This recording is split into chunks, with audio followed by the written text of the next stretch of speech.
Hello, makers of Minnesota, friends and fans. We have a whiskey dinner coming up featuring Keeper's Heart whiskey made right here in Minneapolis at the O'Shaughnessy Distilling Company. Started by cousins and lifelong friends Patrick and Michael O'Shaughnessy, they both had a vision to make whiskeys worthy of their rich Irish American heritage. Helmed by world-renowned master distiller Brian Nation, they set about building a state-of-the-art distillery in Minneapolis to produce world-class whiskeys and serve as a source of pride for their Irish community. At their distillery, the magic of whiskey making begins with 3 triple copper pots, where they make American whiskey in the traditional Irish triple distillation style. Their flagship offering, Keeper's Heart Irish American Whiskey, is the first whiskey to blend the very best of Irish and American distilling traditions to deliver a truly unique and remarkable taste experience. At this dinner, you'll taste each of the components that make up Keeper's Heart Irish Whiskey, paired with food courses prepared by Nick O'Leary, the Lexington's heralded chef. Like Makers of Minnesota's dinners in the past, I'll be hosting, but we'll be joined by O'Shaughnessy Distillery's master distiller, Brian Nation, who will walk us through each course and help us appreciate this American Irish whiskey made right here in Minnesota. So join us February 15th at the Lexington for a post-Valentine's Day celebration with Keeper's Heart American Whiskey. We'll be the exclusive diners in the restaurant for the evening, and you'll mingle with me and toast your fellow whiskey lovers.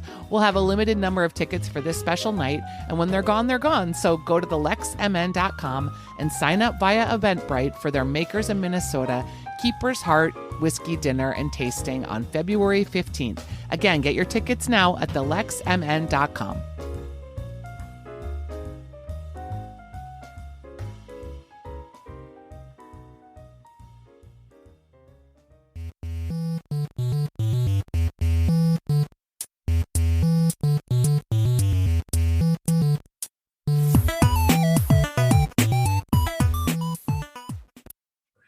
Hello, everybody, and welcome to the Makers of Minnesota podcast, where we talk to cool people doing cool things.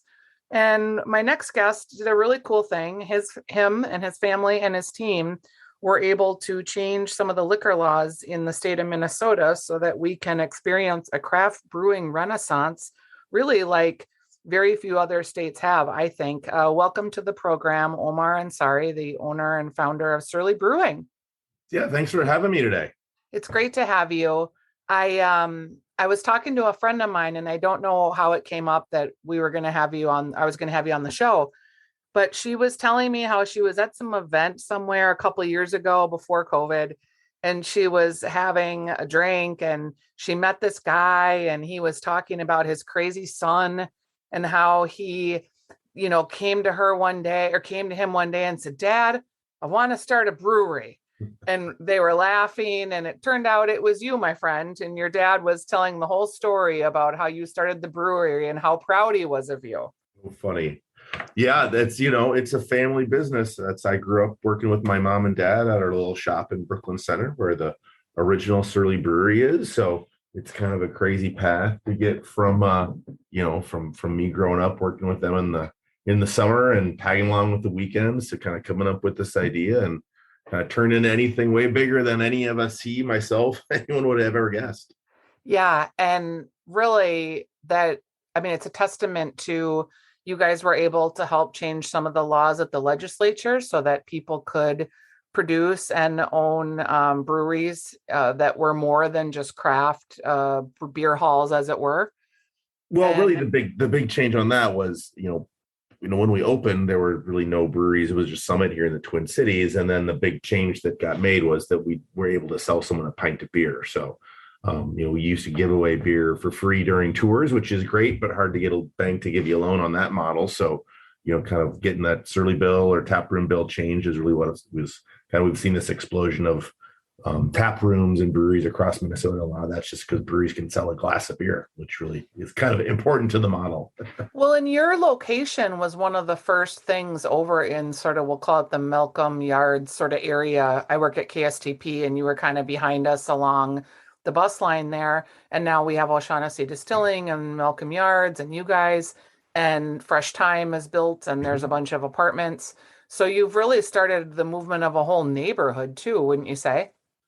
Yeah, I worked with some folks, company by the name of Tegra, to help me find a spot to put the brewery. And we looked over 80 spots, and that was that part of the city, that Malcolm Yards Prospect Park area was pretty derelict and a lot of rundown buildings and not a great spot. And I remember we talked to a banker and we told him, there's a lot of challenges with the area because it was a brownfield, so it was contaminated, and we had to tear stuff down and poor soils. And he just looked at us and he goes, "That's the best you got?"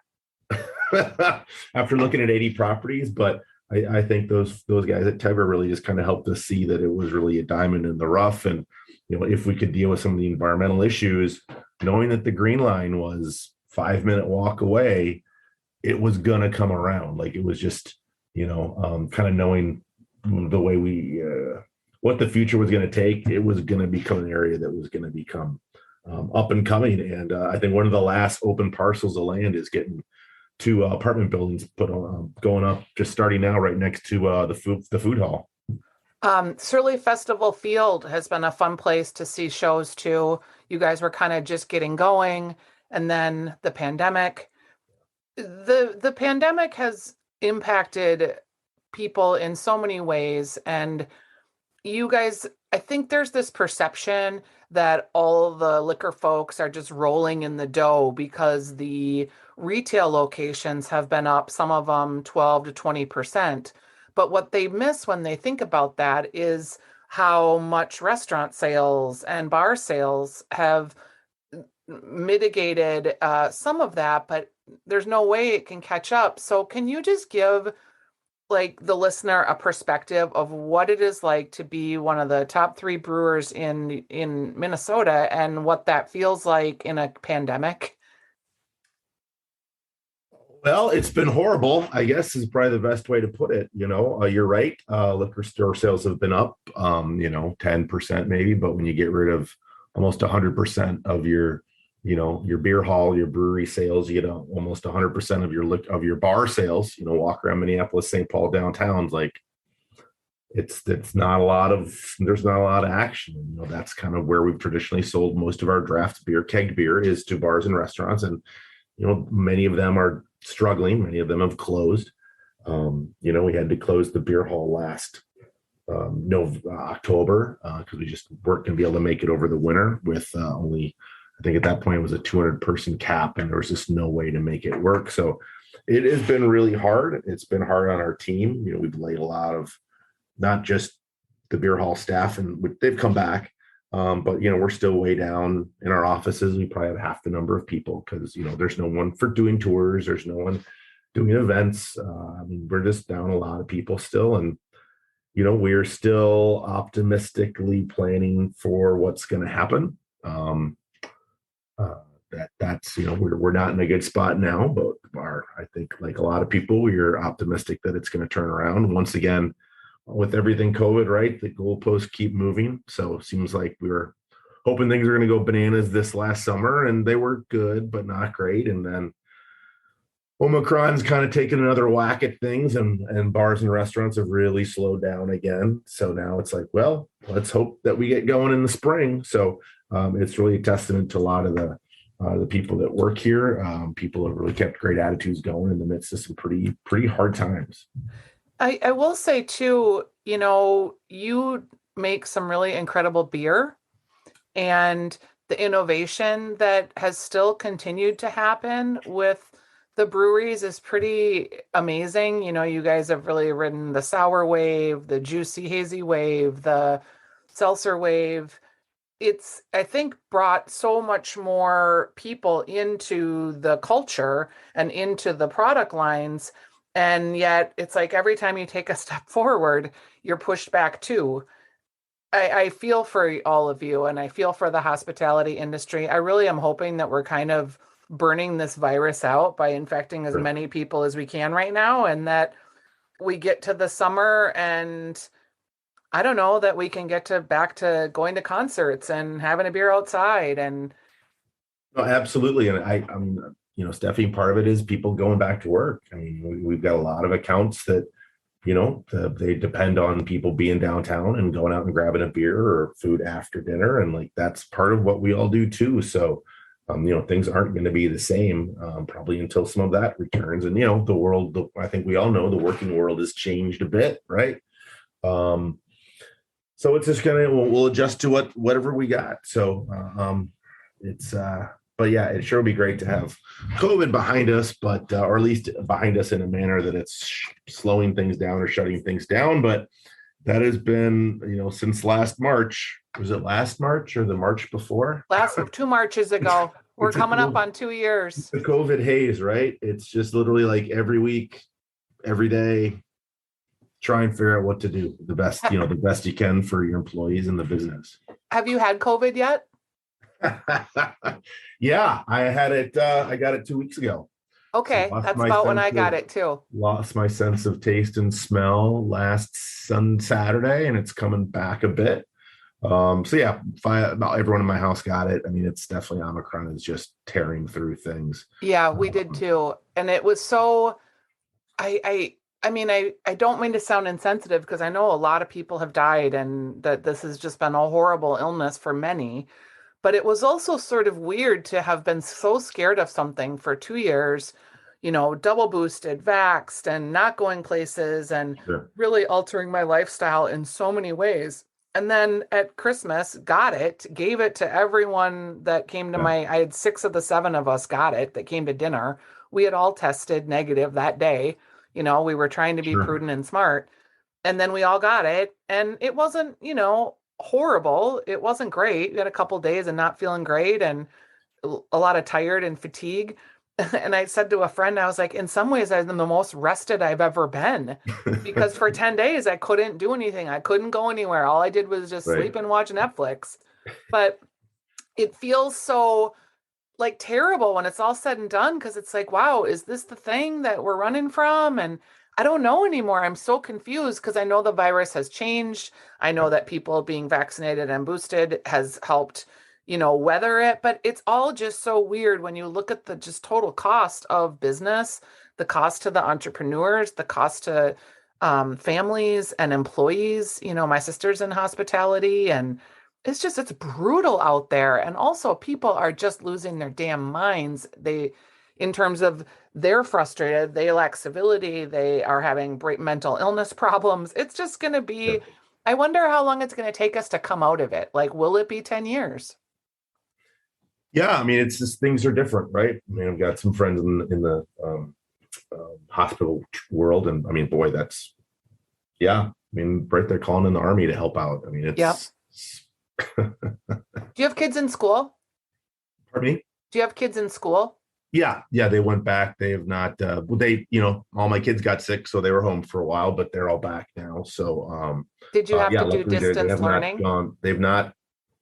The school is really doing its best to try and hold the line, but I think we all can see what's coming. But I don't know. Maybe we've gotten through it. We had it in the brewery a little bit in the hospitality, and we kind of got through the last couple weekends, and I'm hoping. Knock on wood, that's sort of maybe the worst of it. And some of the people that got it will be coming back now and kind of probably in the clear for 3 months. So yeah, hopefully we'll get through it and get back to beer. That's right. So you reopened your pizza shop too. Yeah. So the beer hall is open, pizza's open. The event center's not open yet. Obviously, this event's kind of tough right now, but pizza's open. So we're excited to, have people coming back in and, we've certainly got plenty of space, which has always been one of our claims to fame, right? With a big beer hall. So a lot of space for people to spread out, and pizza's been doing great. So we're back at it. How do you think the event business will change other than, it's right now, it's like you can't have events. And if you have events, they're small. Do you think that we'll get back to large events again as soon as people feel like it's safe? Yeah, I think for sure. I think there's a kind of a human desire to do that, right? To gather, to get together with employees. I mean, we ourselves, one of our biggest challenges the last 2 years is we haven't had company meetings. Like it's not good for culture not to be able to meet. It's not good not to be able to sit down and have a beer with your employees or coworkers. Like just doing things on Zoom. I mean, we've all done what we've had to. It's not the same. So I think so. I think there'll probably always be some people that probably aren't going to be comfortable with it, right? Like there will be people that are like, nope, I'm out. I don't need to do this. I'm in, for all kind of reasons. So it'll probably be years before it's back to what it was. But people, with our event center, we've got weddings, we've got graduations parties, we've got retirement parties. Like those are all going to happen. I mean, we also have to celebrate those important milestones in life. So hopefully kind of same thing this probably spring, we'll probably get events going again and be ready for when people hopefully come on back. I had the pleasure of sampling the Surly Darkness line. Yeah. And it was wonderful. And also just the packaging was so cool. It was like a black foiled printing with bright colors. Like, how did you conceive of all that during COVID when it's a time where maybe you're like, did you need to stand out at retail? And so that's why you really pushed it that way? It's trying to come up with something interesting, right? We've always, I think on our packaging side, try to do some unique things. And with Darkness itself, we choose a different artist every year, which is a weird thing to do in the beer business, but it's part of that creative process, which is so fun. So Bill Manley, who runs our marketing department, does all of the kind of the ideation on the packaging. It was an idea he'd had for a while. So he worked with the folks on Studio on Fire, which is the print shop real close to us, and they printed all those boxes. So it's great because it's working, Bill's working with the artists, working with Studio on Fire, trying to find things that work, because when they're that involved, like with that foil, like you're talking about, everyone, the artist and the producer, meaning Studio on Fire, they've really got to be on the same page of what's going to work in that particular application. So yeah, really a fun way to do something different. We've never really done the variants like that in the past. So really kind of a fun new way to get something out there. What do you have started this business, and I hope this doesn't come across as weird, but you seem to have taken a lot of shots, both personally and professionally. I think because you're big and people, want to always have this idea of they need to take down the bigger person to make room for the little guy.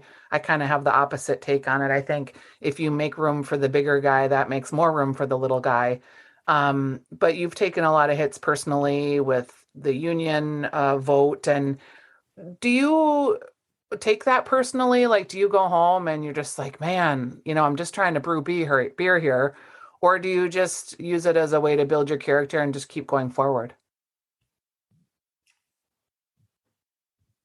Well, yeah, it's pretty impossible not to take it personal, I guess, all the pieces. So I guess some of the things, when the Surly bill got done, we had the option, we got offered a deal, which would just be for us.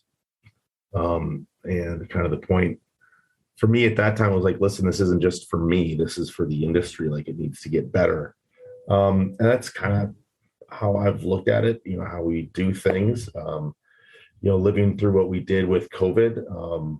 Yeah, I mean, a lot of people weren't happy the way things turned out, but it was everyone at the staff doing what they could to make the best decisions. I mean, business has been pretty, I guess one of my regrets is not, as a business owner, you're supposed to be optimistic and always being a good leader and letting everyone know things are going to be all right. But, there's a time in there things weren't all right and it was pretty bad, and maybe not explaining that well enough to people wasn't a mistake. So yeah, I mean, it's hard. It's all, personal. It's a family business. That's what it's always been. So, but time goes on, you kind of realize where you made mistakes and try and do better. That's all any of us can do is keep trying to do better and knowing why we're making those decisions, hopefully making them for the right reasons. At the end of the day, that's kind of how you got to get through it. Of like, I think you forget were you making the right decisions at the time with what you knew? I think you forget too, or people forget, like, it's not like your Target corporation, right? You don't have like 2,000 people and HR and consultants and people that are writing these policy manuals. Like you guys have grown up in a very short period of time to be impacting lots of people, lots of livelihood, your own family. You're trying to take care of the people that are your investors, but also at the same time be true to your employees and the people that have brought you here. It's sometimes an untenable job and you just have to do the best you can. And you talk about leadership. Leadership comes through learning. Leadership comes through sometimes being taken the hard knocks, and you don't always find yourself in this position of always being the loved one, but you have to be the one that keeps moving it forward. I admire that you're learning something because I think that's how we get better. We went from 30 employees to 300 in the course of a month or so when we opened the new place up. And yeah, I mean, it goes back to that always trying to do the best you can with the information you have. Looking back, it's like, oh boy, I should have done that differently, obviously. Sure. But there are lots of pieces like, yeah, but at the time it seemed like the right thing to do. And of course, the best thing to do. And I think that's also definitely one of the pieces of trying to surround yourselves with other people that are really good at their job. And our team has gotten really strong over the years, and that's definitely a point of pride, I think, for a lot of people on the team, is keep trying to get better. And that's really helped the company move forward. Yep. And through all of it. So yeah, it's not always easy, and it's been strange because when things started off, we were definitely the darlings of the industry and could do no wrong. And not that much changed in my mind of how we went about things, but that's things then change. So yep. So here we are getting ready for spring. Yeah, and we're excited for it. I mean, my family, we're big fans of the beer. We think we love the brewery. We love the area. We love supporting you guys. And I spread it out a little bit because I want to support the other guys too. Sure. But you consistently just make really, really good beer. So if that's your jam, for that never gets old to hear. But there's a lot of breweries in the Twin City, a lot of restaurants, and I would definitely tell all your listeners, I think that they know that, but they all need help. Keep going out, yeah, or do takeout, or do something, because there are a lot of people just trying to get through this to the other side, and hopefully we'll be there. We can get there this spring, this summer, right? I hope so too. You've got some concerts that have been announced, so I'm hoping to sit on your patios. And we do. We're gonna have a bunch this summer, which are gonna be super fun, because I think that last year for a lot of us was sort of like the moment. It felt like things were different, when there's 5,000 people out there. Like for the Ween show was just pretty spectacular. Yeah. I mean, that's kind of what the brewery's been built for, is people gathering and community and friends and people getting together. And that's kind of when Surly's at its best. So yeah, we got a bunch of shows lined up this summer, so it's going to be great. All right. So we can find all that information on your website, I'm assuming. Yep. Some of the shows, we've announced probably 3 or 4 shows, but not all of them. So there's some more coming. So our website will have it. First Avenue is we partner with them to really take care of the ticket piece of it and the booking. Yep. That's what they do. So certainly First Ave is a spot too to check out what's going on, not just our shows, but all of them.